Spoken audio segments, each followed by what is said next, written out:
Hi friends, आज हम आप लोगों को क्लास 10th का फर्स्ट चैप्टर रासायनिक अभिक्रिया एवं उनके समीकरण के बारे में बात करेंगे।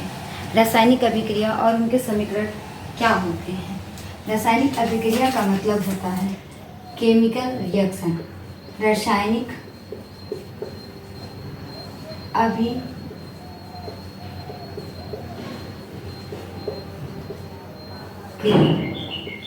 पहले हम ये समझेंगे कि रासायनिक अभिक्रिया क्या होता है। रासायनिक अभिक्रिया का मतलब क्या है कि जब दो या दो से अधिक पदार्थ आपस में रिएक्ट करते हैं, आपस में क्रिया करते हैं और वो रिएक्शन के थ्रू एक नया यौगिक बना देते हैं। ठीक है, एक नया कंपाउंड बना देते हैं जिसे हम क्या कहते हैं, रासायनिक अभिक्रिया। क्या कहते हैं, रासायनिक अभिक्रिया। ठीक है, तो रासायनिक अभिक्रिया क्या होता है कि जब दो या दो से अधिक पदार्थ आपस में रिएक्शन करते हैं तो एक नया पदार्थ बना देते हैं। क्या बना देते हैं, एक नया पदार्थ बना देते हैं, एक नया यौगिक बना देते हैं। जैसे कि हमने ले लिया एक सिंपल सा इक्वेशन Na और Cl। ठीक है, NaCl, वो दोनों आपस में रिएक्शन कर लिए और बना दिए NaCl। Na मतलब क्या होता है, सोडियम। Cl का मतलब होता है क्लोराइड। Na का मतलब होता है सोडियम। ठीक है, Na का मतलब सोडियम होता है। ठीक है, और Cl का मतलब होता है क्लोराइड। ठीक है, सोडियम और क्लोरीन, इसे हम सोडियम पढ़ते हैं, इसे हम क्लोरीन पढ़ते हैं। लेकिन जब ये किसी अन्य तत्व के साथ जुड़ जाता है तो इसका नाम अर्थ जुड़ जाता है। क्लास 9th में आपने पहले ही पढ़ लिया है, सोडियम प्लस क्लोराइड। तो सोडियम और क्लोरीन आपस में रिएक्शन करके सोडियम क्लोराइड का फॉर्मेशन करते हैं, सोडियम क्लोराइड। जब दो या दो से अधिक पदार्थ आपस में क्या कर लिए, रिएक्शन कर लेते हैं। रिएक्शन करके एक नए यौगिक को बनाते हैं, एक नए यौगिक का फॉर्मेशन करते हैं या बनाते हैं, या एक नए यौगिक का निर्माण करते हैं। इन्हीं अभिक्रियाओं को हम क्या कहते हैं, रासायनिक अभिक्रिया। रासायनिक अभिक्रिया। समीकरण का मतलब जिन संकेतों के द्वारा इन्हें व्यक्त किया जाता है, उसे क्या कहते हैं, उसके समीकरण कहते हैं। अब रसायन की भाषा में किया जाता है, इसलिए इसको हम क्या कहते हैं, रासायनिक समीकरण। क्या कहते हैं, रासायनिक समीकरण। तो फिर से बताते हैं एक बार, जब दो या दो से अधिक पदार्थ आपस में अभिक्रिया करते हैं, आपस में क्या कर लिया, अभिक्रिया कर दिया और एक नए यौगिक का फॉर्मेशन करते हैं। इस अभिक्रिया को हम लोग कहते हैं रासायनिक अभिक्रिया। क्या कहते हैं, रासायनिक अभिक्रिया। ठीक है, नेक्स्ट आपका, अब ये देखिए समीकरण का मतलब क्या होता है। समीकरण सिंपल सा, जैसे कि हमें लिखना है सोडियम, तो सोडियम को हम लोग बोलते हैं, हिंदी में तो सोडियम बोलते हैं। ठीक है, लेकिन इसे रसायन की भाषा में Na बोलते हैं। क्या बोलते हैं, Na। ठीक है, हाइड्रोजन एक गैसेस फॉर्म में होता है। हाइड्रोजन को हम लोग किससे इंडिकेट करते हैं, H से। किससे इंडिकेट करते हैं, H से। सिंपली भाषा में जो नॉर्मल लैंग्वेज होता है उसे तो हम हाइड्रोजन बोलते हैं, लेकिन हाइड्रोजन, अब ये इसको तो सिंपली हम H ही बोलते हैं, लेकिन क्या है, इसका नाम क्या है, इसमें प्रेजेंट टाइम में हाइड्रोजन है। इन्हें समीकरण के फॉर्म में राइट करते हैं। तत्व है ये क्या है, एक तत्व। आप क्लास 9th में पहले ही पढ़ चुके हैं, तत्व क्या होता है, परमाणु क्या होता है और अणु क्या होता है। तत्व क्या होता है, जिन संकेतों के द्वारा किसी तत्व को लिखा जाता है उसे हम क्या कहते हैं, तत्व कहते हैं। और तत्व विघटित नहीं होते हैं, तत्व क्या होते हैं, टूटते नहीं है। इंग्लिश में इसे एलिमेंट कहते हैं। क्या कहते हैं, एलिमेंट कहते हैं।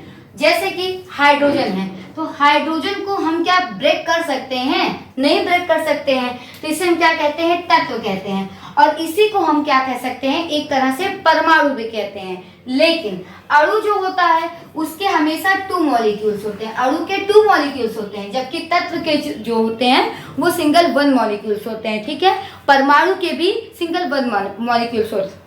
देखिए परमाणु क्या होता है, अणु क्या होता है, वह सूक्ष्म कण जो किसी रासायनिक अभिक्रिया में, वह सूक्ष्म वाष्पोत्तम कण जो किन्हीं रासायनिक अभिक्रिया में, वाष्पोत्तम कण जो किसी रासायनिक अभिक्रिया में बिना अपघटित हुए, मतलब बिना टूटे हुए किसी दूसरे रासायनिक अभिक्रिया में भाग ले सकता है, उसे हम क्या कहते हैं? परमाणु कहते हैं। क्या कहते हैं? परमाणु। जबकि अणु क्या होता है? अणु सिंपली हम कह सकते हैं कि बिना रासायनिक अभिक्रिया में अपघटित हुए भाग नहीं ले सकता है। ये बिना रासायनिक अभिक्रिया में टूटे हुए भाग नहीं ले सकता है, तो इसे हम क्या कहेंगे? अणु। अणु को हमेशा हम लोग क्या करते हैं? H2O2 Li2, मतलब इसको 2 के फॉर्म में राइट करते हैं, जबकि परमाणु को हम लोग क्या करते हैं? सिंपली सिंगल फॉर्म में राइट कर सकते हैं, जिस प्रकार से हम तत्व को राइट करते हैं। तो वह फिर से हम लोग पढ़ते हैं कि रासायनिक अभिक्रिया क्या होता है। रासायनिक अभिक्रिया का मतलब क्या होता है कि जब 2 या 2 से अधिक पदार्थ, क्या? जब 2 या 2 से अधिक पदार्थ आपस में अभिक्रिया करते हैं, आपस में क्या कर लिए? अभिक्रिया, रिएक्शन कर लिए, तो इनसे एक नए कंपाउंड का फॉर्मेशन होता है, नए यौगिक का फॉर्मेशन होता है, जिसे हम क्या कहते हैं? इसे हम रासायनिक अभिक्रिया कहते हैं। आगे वाले को हम लोग अभिकारक, जिन पदार्थों को हम अभिक्रिया में भाग लेते हैं, जिन पदार्थों को हम अभिक्रिया में भाग लेते हैं उसे अभिकारक कहते हैं। और अभिक्रिया के फलस्वरूप बनने वाले पदार्थ को, अभिक्रिया के फलस्वरूप बनने वाले पदार्थ को उत्पाद कहते हैं। तो ऐसा सिंपली कह सकते हैं कि अभिकारक क्या होता है? जो पहले जो अभिक्रिया के पहले ही लेते हैं, जो हम लोग जिससे रिएक्शन करना, वो दोनों को या तीनों को या चारों को, जितने भी आपके कंपाउंड्स हैं या एलिमेंट्स हैं, आप रिएक्शन करने के लिए लेते हैं तो उन्हें अभिकारक कहते हैं। और जो आपका नया जो बनता है उसे हम क्या कहते हैं? उत्पाद कहते हैं। क्या कहते हैं? उत्पाद कहते हैं। समझ में आया आप लोगों को?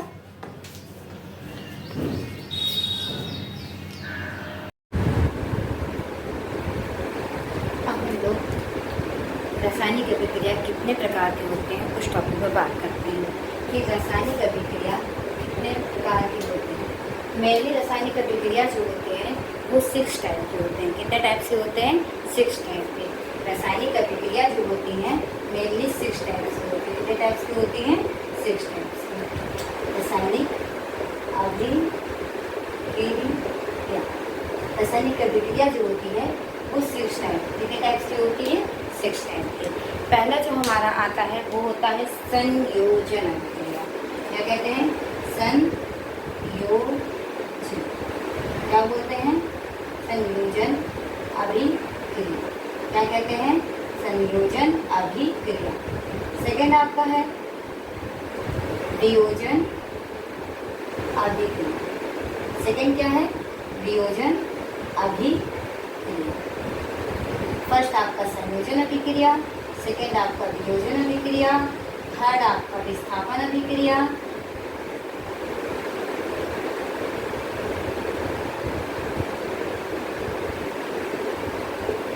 एंड फोर्थ आपका द्रव्य विस्थापन अभिक्रिया।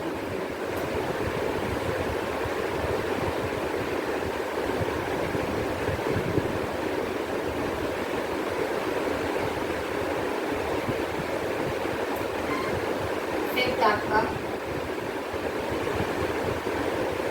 उष्मा क्षेपी अभिक्रिया, एंड 6 आपका उष्मा शोषी अभिक्रिया। ठीक है, तो आपकी रासायनिक अभिक्रिया जो टोटली होती है वो 6 टाइप की होती है। फर्स्ट आपका संयोजन है, सेकंड आपका वियोजन है, थर्ड आपका विस्थापन, फोर्थ नंबर पे द्रव्य विस्थापन, ऊष्माक्षेपी एंड ऊष्माशोषी। तो एक बार फिर से रिपीट करते हैं। अभिक्रिया जो होती है, अभिक्रिया हम लोगों ने पढ़ ली कि अभिक्रिया क्या होती है। उसके आगे हम लोगों ने बात की कि रासायनिक अभिक्रिया, रासायनिक अभिक्रिया जो होता है वो 6 टाइप का होता है। फर्स्ट आपका जो होता है वो संयोजन होता है, सेकेंड आपका जो होता है वियोजन होता है, थर्ड आपका होता है विस्थापन, फोर्थ आपका द्रव्य विस्थापन, एंड फिफ्थ ऊष्माक्षेपी, 6 नंबर ऊष्माशोषी अभिक्रिया। तो आगे हम लोग बात करते हैं कि ये कैसे हम लोग इसको पहचानेंगे कि ये संयोजन है, वियोजन है, विस्थापन है, द्रव्य विस्थापन है, ऊष्माक्षेपी है, ऊष्माशोषी है। ठीक है, थैंक यू। रासायनिक अभिक्रिया, रासायनिक अभिक्रिया जो होती है वो क्षेत्र टाइप की होती है। आपने पहले ही पढ़ा कि संयोजन, वियोजन, विस्थापन, विस्थापन, ऊष्माक्षेपी एंड ऊष्माशोषी। अब हम इनके बारे में बात करेंगे कि ये संयोजन अभिक्रिया क्या होता है, वियोजन अभिक्रिया क्या होता है। ठीक है, तो संयोजन अभिक्रिया सबसे पहले आज हम लोग पढ़ते हैं कि संयोजन अभिक्रिया क्या होता है। तो संयोजन अभिक्रिया का मतलब क्या होता है, जब दो या दो से अधिक पदार्थ आपस में रिएक्ट करके, जब दो या दो से अधिक पदार्थ आपस में रिएक्ट करके एक नए यौगिक का फॉर्मेशन करते हैं। जब दो या ये मान लेते हैं कि ये कोई हम एलिमेंट ले लेते हैं। जब दो या दो से अधिक पदार्थ आपस में रिएक्शन करते हैं और एक नए कंपाउंड, एक नए यौगिक का फॉर्मेशन करते हैं, इसी अभिक्रिया को हम लोग बोलते हैं संयोजन अभिक्रिया। क्या कहेंगे, संयोजन अभिक्रिया। संयोजन अभिक्रिया का मतलब क्या होता है, जब दो या दो से अधिक पदार्थ आपस में मिलकर एक नए पदार्थ का फॉर्मेशन करते हैं, तो इसे हम क्या कहते हैं, संयोजन अभिक्रिया। सिंपली हम लोग एग्जाम्पल एक ले लेते हैं, जैसे कि फर्स्ट एग्जाम्पल मैंने आपको बताया था Na और Cl जब आपस में रिएक्ट करते हैं तो सिंपली NaCl का फॉर्मेशन करते हैं। ये आपका जो रिएक्शन है ये आपका संयोजन रिएक्शन है, संयोजन अभिक्रिया है।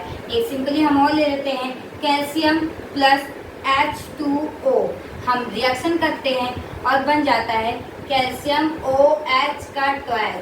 मतलब क्या हो गया कि ये कैल्शियम है, ये आपका जल है।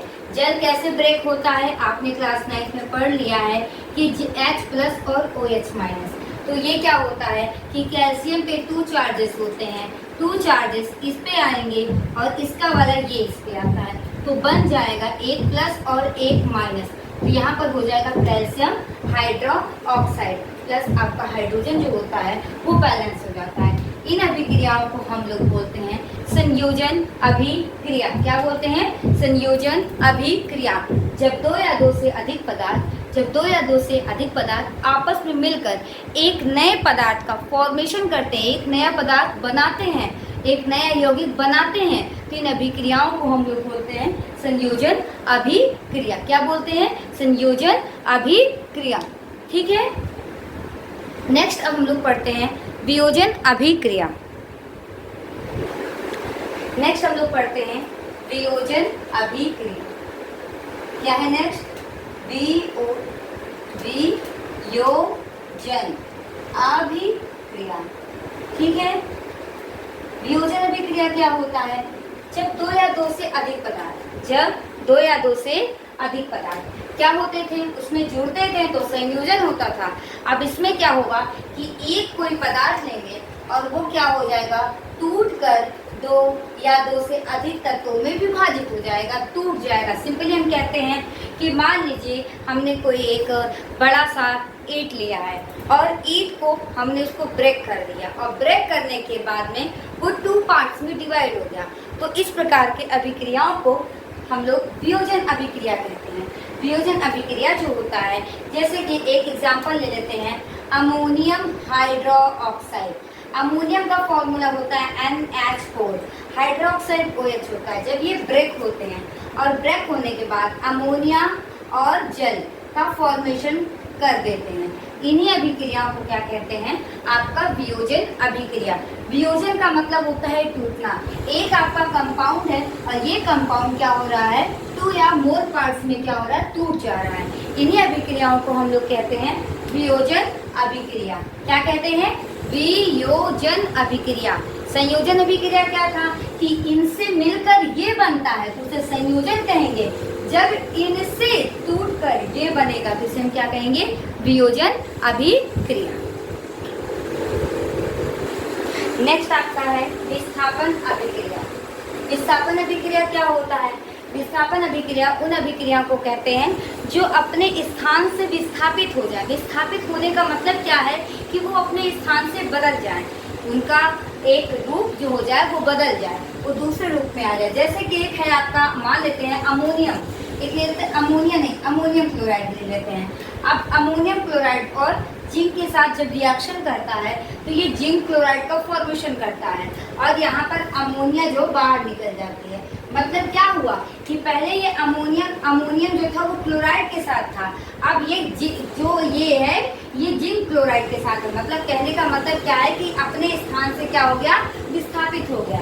विस्थापित होने के बाद में एक नया आपका क्या बना दिया, ये अमोनियम बना दिया और ये बना दिया जिंक क्लोराइड बना दिया। कहने का तात्पर्य ये है कि मान लीजिए ये दो मार्कर हुआ, ये दो मार्कर, अब इसमें क्या होता है कि ये मार्कर और ये मार्कर पहले से थे, लेकिन इनकी कंडीशन को चेंज कर दिया जाए। ऐसा कहा जाए कि इनका जो ये कैप है ये ब्लू कलर का है और ये इनका जो कैप है ये ब्लू कलर का, और मैंने इनके स्थान को क्या कर दिया, स्थानांतरित कर दिया। लेकिन एक के स्थान को स्थानांतरित किया, दोनों के स्थान को नहीं स्थानांतरित किया गया है। तो जब दोनों के स्थान को स्थानांतरित किया जाता है तो उसे द्विविस्थापन कहते हैं, और जब एक के स्थान को स्थानांतरित किया जाता है तो हम क्या कहते हैं, इसे विस्थापन अभिक्रिया। नेक्स्ट हम लोग पढ़ते हैं द्विविस्थापन अभिक्रिया। द्विविस्थापन अभिक्रिया क्या होता है, जब दो कंपाउंड अपने स्थान से स्थानांतरित हो जाए। मान लीजिए कि पहले वो किसके साथ हुआ, जैसे कि एक एग्जांपल यहाँ पर फेरिक क्लोराइड, पहले जो था फेरिक वो क्लोराइड के साथ था, अब ये फेरिक जो है वो हाइड्रोक्साइड के साथ हुआ। मतलब क्या हुआ कि ये अपने जो एलिमेंट्स थे उसको बदल दिया है, उसका स्थान को क्या कर दिया, स्थानांतरित कर दिया, बदल दिया, उसके पोजीशन को बदल दिया है। जब दो या दो से अधिक पदार्थ, अब इसमें क्या है कि ये एक अलग कंपाउंड था, ये अलग कंपाउंड था, ये लोगों ने रिएक्शन कर दिया। जैसे कि Fe पे 3 चार्जेस होते हैं और Cl पे जो होता है सिंगल चार्जेस हो गया, जिंक पे 2 चार्जेस होते हैं और OH पे जो होता है वो सिंगल चार्जेस होता है। अब जब ये आपस में रिएक्शन करते हैं तो ये बना देंगे FeOH का क्रॉस प्लस यहाँ पर क्या बना देंगे ZnCl2, क्योंकि Zn ये Zn हो गया, Cl, अब इसका चार्ज जो यहाँ पर ट्रांसफर हो जाएगा। आप लोगों ने क्लास 9th में इस यौगिकों को बनाने के मेथड को सीखा होगा, ठीक है। इसी प्रकार से हम लोग अगला चलते हैं, ऊष्माक्षेपी अभिक्रिया। ऊष्माक्षेपी अभिक्रिया क्या होती है, जिसमें ऊष्मा बाहर निकलती है, जिस अभिक्रिया में ऊष्मा की आवश्यकता नहीं होती है उन अभिक्रियाओं को हम लोग ऊष्माक्षेपी अभिक्रिया कहते हैं।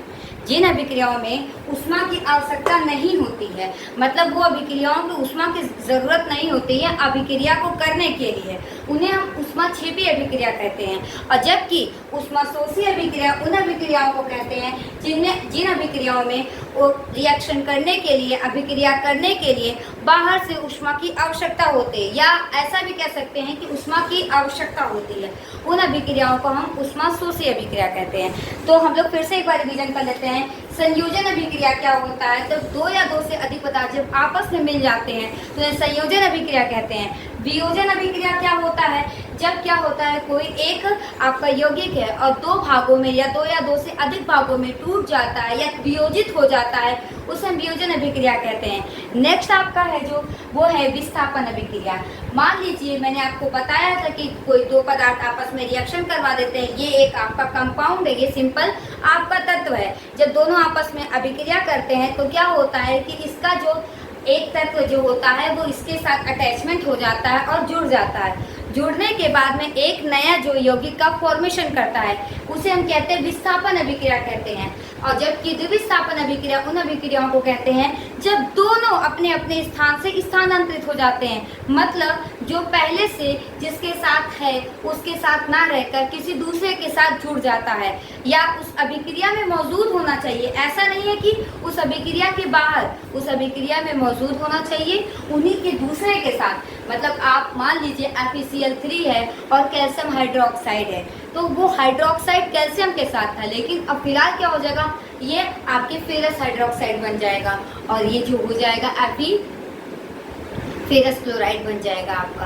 तो ये जो आपका रिएक्शन है ये चेंजेस होते रहते हैं, अपने स्थान से स्थानांतरित हो जाते हैं। जब दोनों कंपाउंड रिएक्शन करते हैं तो उन्हें द्विविस्थापन कहते हैं। जब एक ही कंपाउंड किसी दूसरे तत्व से, किसी दूसरे एलिमेंट से अभिक्रिया करता है तो इसे विस्थापन अभिक्रिया कहते हैं।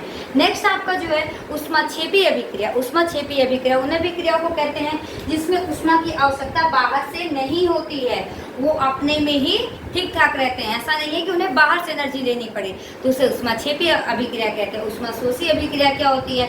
जिसको ऊष्मा की आवश्यकता होती है, जो जितना दे दे वो उतना ही एब्जॉर्ब करते जाएगा, उन अभिक्रियाओं को ऊष्माशोषी अभिक्रिया कहते हैं।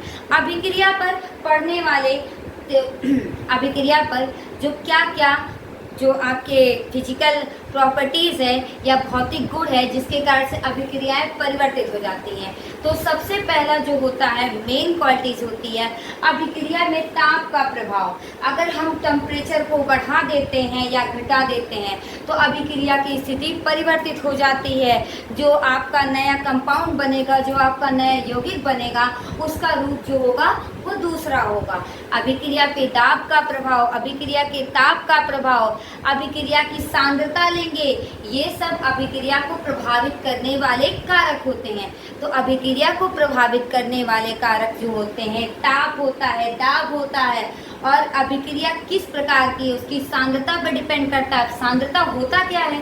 तो सांद्रता का मतलब जब क्या होता है, जैसे कि हम लोग चीनी की चाशनी बनाते हैं, तो आप मान लीजिए कि एक बाउल में लगभग आधा बाउल जो है आपने शुगर ले लिया है, चीनी ले लिया है। जब आप उसको मेल्ट करते हैं तो उसकी जो चाशनी होती है वो बहुत ज़्यादा डार्क बनती है, बहुत गाढ़ी बनती है, ठीक है।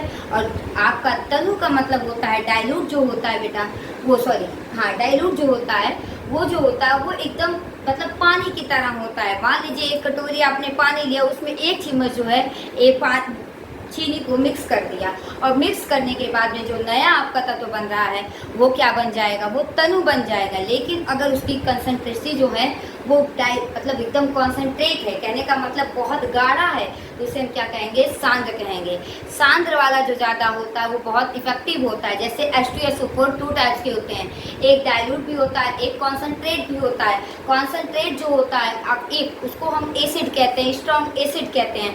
हमारे हैंड पे अगर वो गिर जाता है तो वो क्या कर देगा? वो पूरा होल कर देगा, तो उसे हम कॉन्सेंट्रेट कहेंगे। पर डाइल्यूट का मतलब क्या होता है? डाइल्यूट का मतलब ये होता है कि जब आप उसमें डालेंगे और आपके हैंड पे कोई भी इफेक्ट ना पड़े, थोड़ा सा मामूली सा इफेक्ट पड़े, तो उसे हम क्या कहेंगे? डाइल्यूट। मतलब उसका जो रिएक्शन करने की क्षमता है वो कम है, और कंसंट्रेट वाली जो है उसकी रिएक्शन करने की क्षमता जो होती है वो ज़्यादा होती है, ठीक है। इसलिए उसको कहा जाता है डाइल्यूट और उसे कहा जाता है कंसंट्रेट। तो हमने आपको बताया कि अभिक्रिया क्या होता है, अभिक्रिया कितने प्रकार के होते हैं, अभिक्रिया को प्रभावित करने वाले कारक क्या क्या होते हैं।